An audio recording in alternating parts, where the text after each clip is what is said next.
Assalomu alaykum.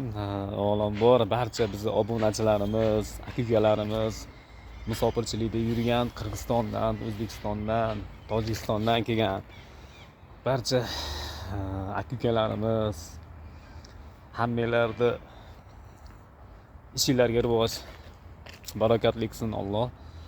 Biz mana Allohdan so'rab bir shu ishlarni boshlagan edik. Yangi ish, Xudo xolasa kanallar, yangi shu qo'shiqlarni Xudo xolasa imkon boricha sizlarni ko'ngillarni olishga harakat qilamiz. Bizni qo'llab-quvvatlab turgan barcha obunachilarimizga kattakon rahmat deb qolaman.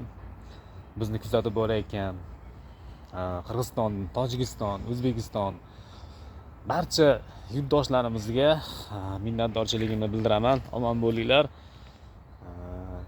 Ishinglarga rivoj bersin doim Alloh egam. Sog' salomat keldik. Hammalarimiz ham sog' salomat qaytishlikda barakatli bo'lib uyimizga sog' salomat qaytishlikda Alloh nasib qilsin hammamizga.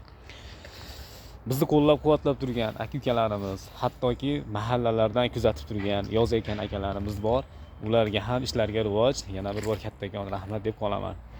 Imkoniyati boricha sizlarni ko'ngillarni olishga, yaxshi chiroyli qo'shiqlarni aytib, jonli ijrolar bo'ladi. Xudo xolasa imkoniyati boricha jonli ijro aytamiz.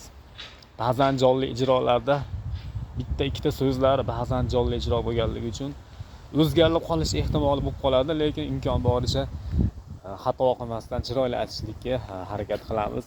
Ba'zan shu joylarga uzr so'rayman.